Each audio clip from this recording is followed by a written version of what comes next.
Welcome to The Explainer. Today, we are diving deep into one of the most audacious heists of all time. We're talking about a group of guys who didn't just rob a train, they pretty much stole the whole thing. Okay, let's jump right into the thick of it, the exact moment it all went down. So, put yourself in this guy's shoes. It's just after 3 a.m. You're the driver, Jack Mills, and you're just, driving your train through the quiet countryside. All of a sudden, a red light appears out of nowhere on a part of the track that's always clear. So what do? Well, you do the only thing you can do. You hit the brakes. So you gotta understand, this wasn't your average passenger train. Nope. This was a Royal Mail train, basically a post office on wheels, heading from Glasgow down to London. And that red light? Yeah, that was no accident. It was a total setup. A fake, hooked up to a battery, and planted there by a gang of 16 guys, just hiding in the dark, waiting. The second that train grinds to a stop, the co-driver jumps out to use the emergency phone on the side of the tracks, to call the signal box and see what's up. But guess what? The line's dead. The gang already cut it. And as he turns around, boom, they're on him. At the very same moment, the rest of the gang is already climbing into the engine. The trap had been sprung. And this is where things get really serious. See, the gang's whole plan was supposedly no violence. That was the rule. But you know how plans go. When the driver, Jack Mills, actually tried to fight back, things went sideways fast. He was hit over the head with an iron bar and knocked out cold. A really brutal moment, and one that completely changed the story of this robbery. So you're probably wondering, how in the world did they know exactly when and where to strike? Why this train on this night? Well, this was anything but random. The whole thing, the entire heist, hinged on two incredible tips they got from the inside. The guy in charge, the mastermind, Bruce Reynolds, he had an informant, a source. This person is still a total mystery to this day, known only by the nickname the Ulsterman. And he, or she, was apparently a pretty high-up official inside the Royal Mail. We still don't know who it was, but the information they passed along, well, it was the key to everything. Okay, so tip number 1 was a huge security flaw.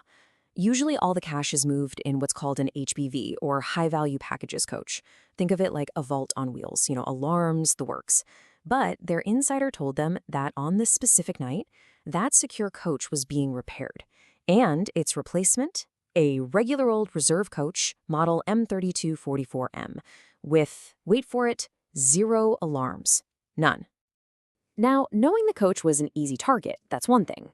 But the second tip, oh man, this was the real prize.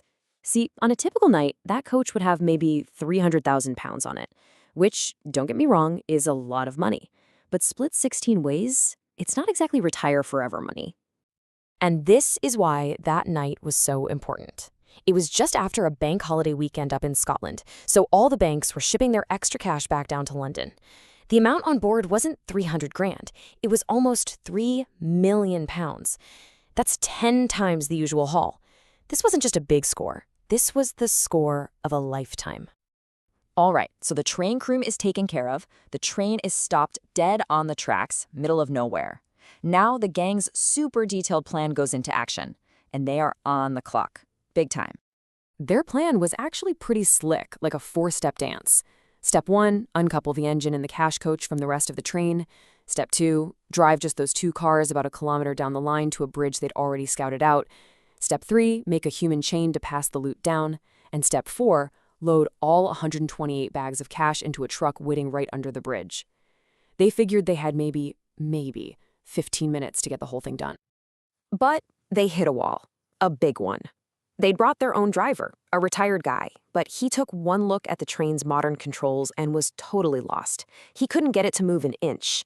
So in a panic, they had to go back to the guy they just knocked out, Jack Mills, get him back on his feet, and force him, bleeding and all, to drive his own train to their ambush point. Can you imagine? So when they finally get to Bridego Bridge, they realize just how massive this job is. The 120 bags they managed to grab weighed over 2.5 tons. That's like moving a small car by hand. So they get their human chain going and just start frantically heaving these heavy sacks down to the truck. As they're finally getting away, the truck just sagging with all that cash, One of the robbers yells a warning back at the postal staff they'd tied up. He says, "Don't move for 30 minutes or you'll be killed." It sounds like a smart threat, right? Buys them some time. Turns out, that one sentence was the biggest mistake they made all night. So the gang floors it over to their hideout, a place called Leatherslade Farm, about 43 kilometers away. They've got a police scanner with them, and everything's quiet. They're thinking, we did it. We actually pulled it off. The perfect crime. They were so sure of themselves, they started divvying up the money right away. It came out to something like 150 grand for each guy. And then they start to celebrate. Get this. They actually started playing Monopoly with the real stolen cash. I am not kidding. But remember that 30-minute warning? Well, it wasn't just a threat. It was a massive clue. The minute the postal workers got free, that's the first thing they told the police. The cops did some quick calculations, 30 minutes by car, and figured the hideout had to be somewhere inside a 50-kilometer circle. Just like that, the search area got a whole lot smaller. The net was already closing in. Then, on their police scanner, they hear it. The police are now searching every single farm and quiet building inside that 50-kilometer zone. And the gang just panics. The original plan to chill at the farm for a few days? Totally out the window. They grab their money and get out of there fast. Before they go, they pay some local guy to do one last job. Burn the whole place down. Leave nothing behind. So the gang splits up, they all go their separate ways, thinking they've gotten away clean. But that perfect crime? Yeah, it was about to unravel in a pretty spectacular way. Remember the guy they paid to torch the farmhouse? Well, he just took the cash and bailed, never even lit a match. So 5 days later, a neighbor sees all the cops in the area and calls in a tip about some weird comings and goings at the farm.